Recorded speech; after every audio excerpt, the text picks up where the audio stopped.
आज का टॉपिक है आदर्श विलयन। ठीक है, इससे पहले लेक्चर में हमने क्या बताया था, राउल्ट का नियम क्या होता है।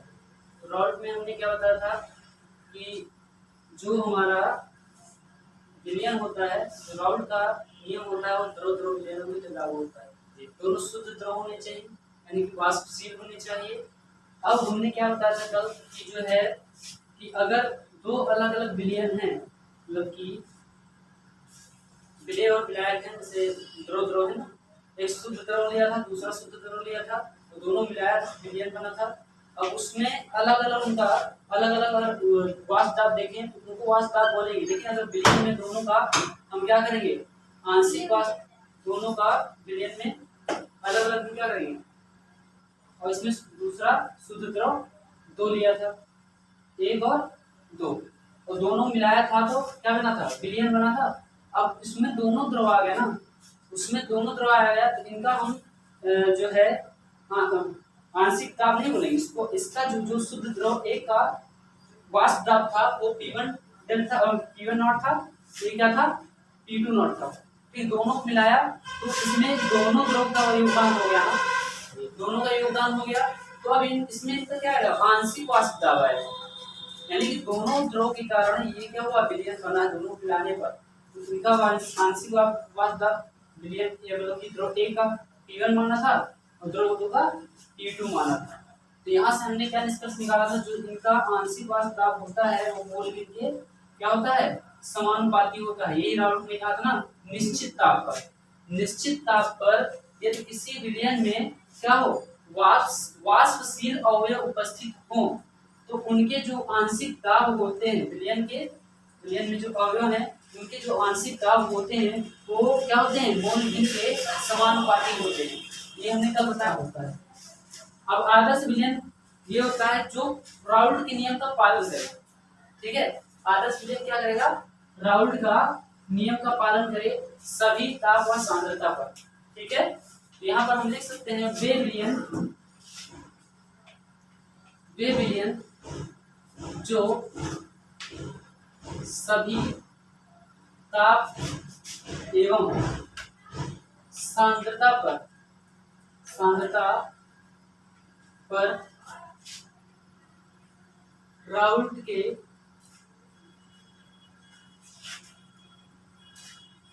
नियम का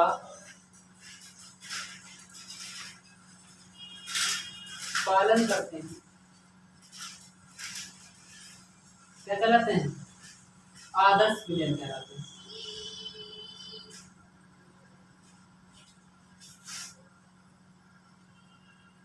ठीक है,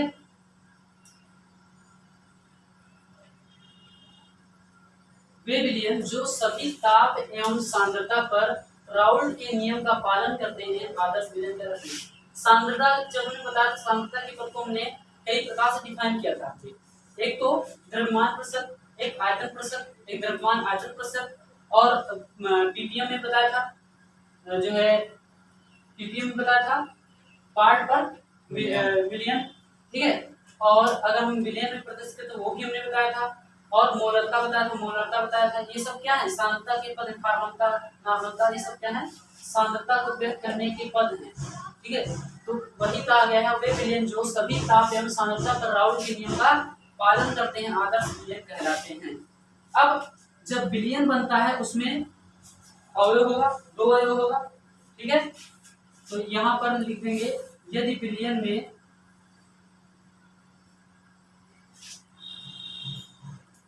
दो अवयव हमने क्या माना था, एक व दो हो, तो वे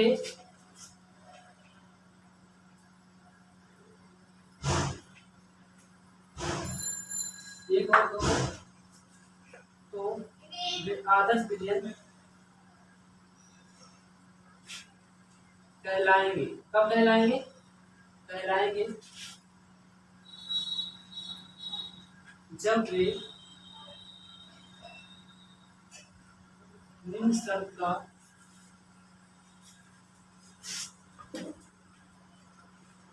पालन करेंगे। ठीक है, यदि विलयन में दो अवयव एक बार दो हो तो वे आदर्श विलयन, इन दोनों से आदर्श मतलब विलयन बनेगा, दोनों मिलाएंगे तो विलयन बन जाएगा। और तो आदर्श विलयन कहलाएंगे जब वे निम्न शर्त का पालन करेंगे।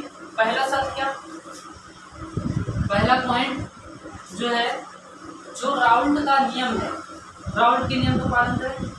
पहला क्या है, राउल्ट के नियम का पालन करता है,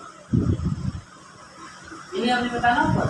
राउल्ट के नियम का पालन करता हो, कैसे करेगा, जो विलयन का वाष्प दाब हो, क्या हो, जो विलयन का वाष्प दाब हो वो दोनों अवयवों के आंशिक वाष्प दाब के योग के बराबर होना चाहिए। जो विलयन का वाष्प दाब हो वो दोनों विलयनों के जो अवयव हो, मतलब दोनों अवयवों के आंशिक वाष्प दाब के योग के बराबर होना चाहिए। या इसी को लिख सकते हैं क्या, P = P1 not x1 plus P2 not x2। ये करना था, P1 not x1 plus P2 not x2, यानी क्या होना चाहिए, जो इनका आंशिक वाष्प दाब हो, इनका योग विलयन के वाष्प दाब के योग के क्या होना चाहिए, बराबर होना चाहिए। विलयन के वाष्प दाब के बराबर होना चाहिए जो इनका आंशिक वाष्प दाब हो। ठीक, ये पहला कंडीशन है। आगे क्या होना चाहिए, और जब अवयव 1 व 2 मिलकर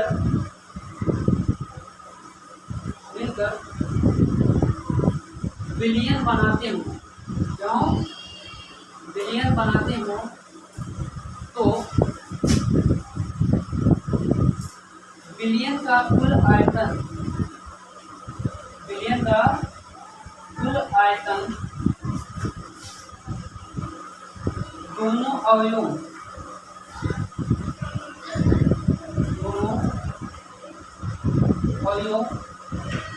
के आयतन के योग के बराबर होना चाहिए।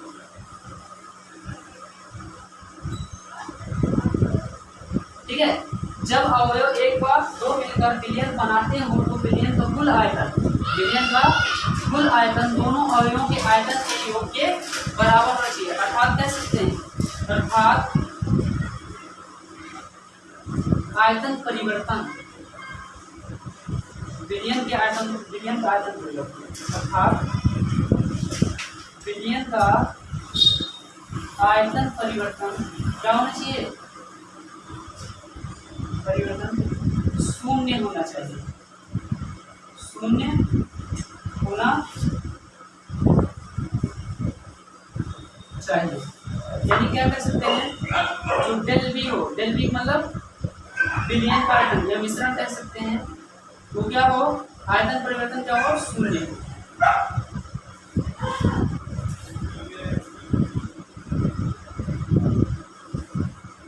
जब अवयव 1 व 2 मिलकर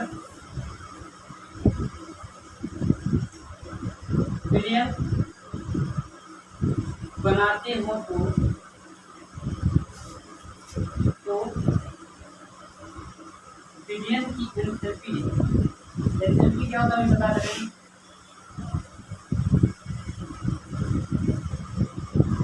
शून्य होना चाहिए। ठीक है, विलयन की एंथैल्पी शून्य होनी चाहिए, ना तो ऊर्जा का अवशोषण हो ना तो उत्सर्जन। अर्थात कह सकते हैं, अर्थात एंथैल्पी मतलब यही होता है, अर्थात ना तो ऊर्जा का उत्सर्जन हो और ना ही ऊर्जा का अवशोषण हो। ठीक है, कह सकते हैं डेल एच, इसका मतलब हीट, हीट बोलते हैं हीट, ये क्या हो, मिश्रण का जो है मिश्रण का बने विलयन, जब समांगी मिश्रण होगा तो विलयन बनेगा तो डेल एक्स बराबर क्या शून्य होना चाहिए, एंथैल्पी क्या होनी चाहिए शून्य होनी चाहिए। तो ये हमारा हो गया आदर्श विलयन, वे विलयन जो सभी ताप एवं सांद्रता पर राउल्ट के नियम का पालन करते हैं आदर्श विलयन कहलाते हैं।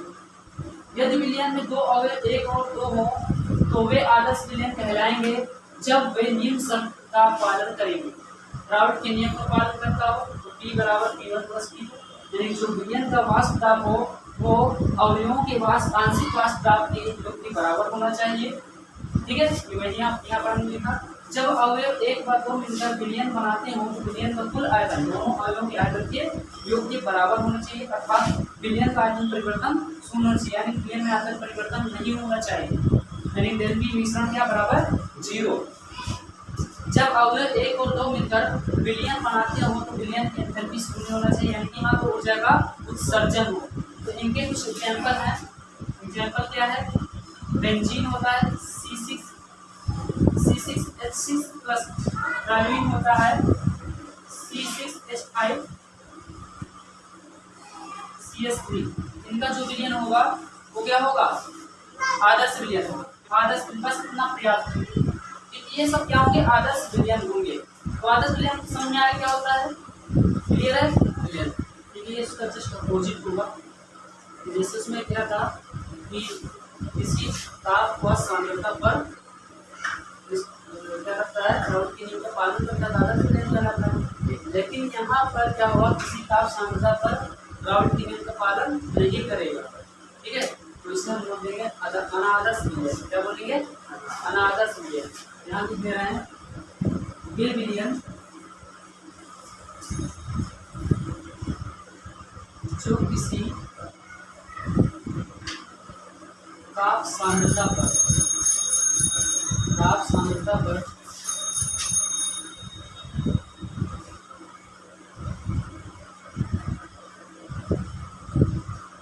राउल्ट के नियम का पालन नहीं करते हैं अनादर्श विलयन कहलाते हैं।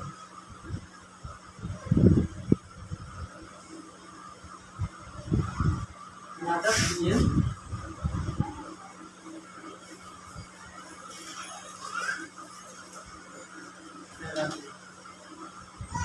ठीक है। तो अब अनादर्श विलयन होने की जो है कुछ शर्त है, जैसे शर्त था वैसे इसमें भी शर्त है। ठीक है, अनादर्श विलयन होने की शर्त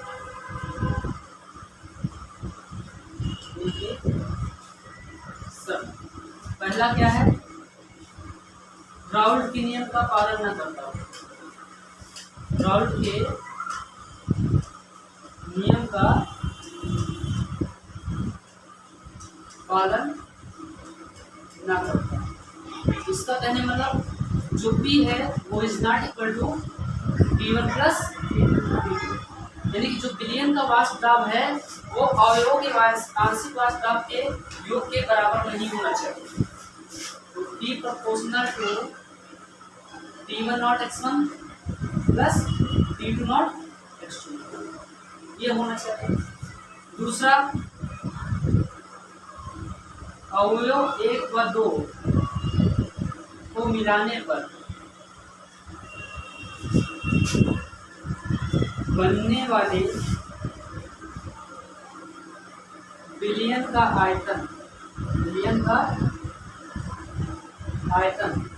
क्या होना चाहिए, अवयवों के आयतन के योग के बराबर नहीं होना चाहिए। ठीक है, नहीं होना चाहिए। वहाँ क्या था बराबर होना चाहिए, यहाँ बराबर नहीं होना चाहिए, यानी कि आयतन परिवर्तन शून्य नहीं होना चाहिए। आयतन परिवर्तन क्या होना चाहिए, नहीं होना चाहिए, शून्य नहीं होना चाहिए, क्योंकि मिश्रण इज नॉट इक्वल टू 0, 0 बराबर नहीं होना चाहिए। अगला क्या है, अवयव एक व दो को मिलाने पर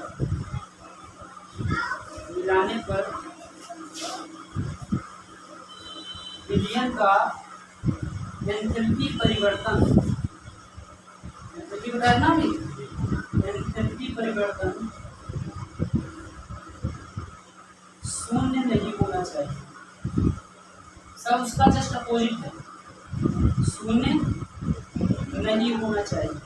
यानी क्या कह सकते हैं, डेल एच मिश्रण का विलयन का is not equal to zero, is not equal to zero. ये इतना समझ में आया। अब एक चीज और, जो अनादर्श विलयन दो प्रकार के होते हैं, अनादर्श विलयन दो प्रकार के होते हैं। नंबर एक क्या, वे विलयन जो धनात्मक विचलन प्रदर्शित करते हैं।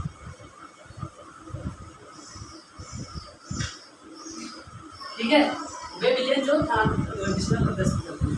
दूसरा, वे विलयन जो ऋणात्मक विचलन प्रदर्शित करते हैं।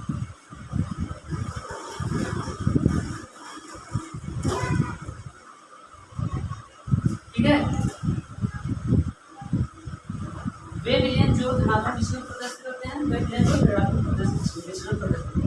अब इसका मतलब समझो, पहले वाले को समझो, जो पहला वाला है धनात्मक विचलन प्रदर्शित करते हैं, इसका मतलब क्या हुआ कि जैसे हमने बताया था, ये बताया हमने कि P1 naught x1 plus P2 naught x2 और P है।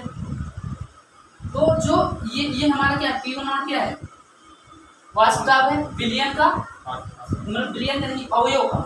जो अवयव का वाष्प दाब है वो राउड के नियम द्वारा निर्धारित वाष्प दाब से अधिक होता है। जो अवयव का वाष्प दाब होता है वो जो राउड के द्वारा निर्धारित वाष्प दाब होता है उससे क्या होता है, अधिक होता है। यानी कहने मतलब क्या, P ग्रेटर देन P1 का लो, P1 greater than P1 not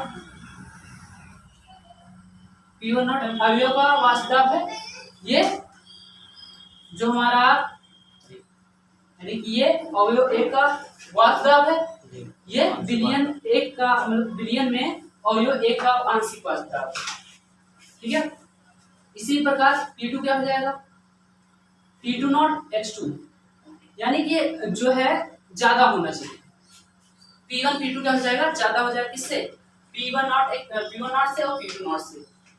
ये क्या है, जो हमारा अवयव एक है उसका वाष्प दाब है, ये क्या है जो हमारा अवयव दो उसका वाष्प दाब है। और P1 P2 क्या है, विलयन में जो है अवयव एक का आंशिक वाष्प दाब, विलयन में अवयव दो का आंशिक वाष्प दाब। तो ये जो निर्धारित क्या है, ये राउट के द्वारा निर्धारित किया गया ना, ये क्या होगा, कम होगा इससे P1 नॉट से। दूसरा पॉइंट क्या है, जो इनका विलयन का आयतन हो, विलयन का आयतन वो क्या हो, ग्रेटर देन होगा अवयव एक का आयतन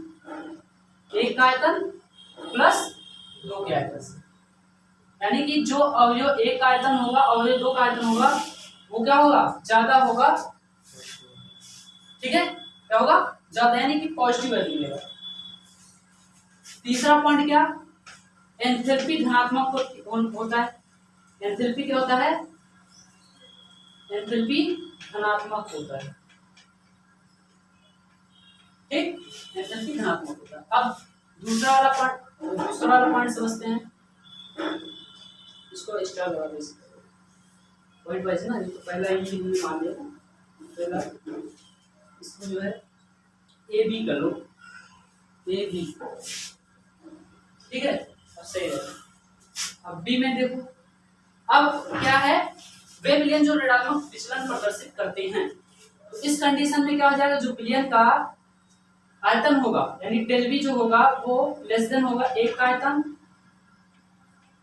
प्लस 2 का आयतन का, ठीक है। और जो हमारा एंथैल्पी होगा वो ऋणात्मक होगा। एंथैल्पी क्या होगा? ऋणात्मक होगा। देखो जाहिर सी बात, इसमें क्या धनात्मक है तो धनात्मक हो गया, इसमें ऋणात्मक है तो ऋणात्मक हो गया। तो ये बात कहानी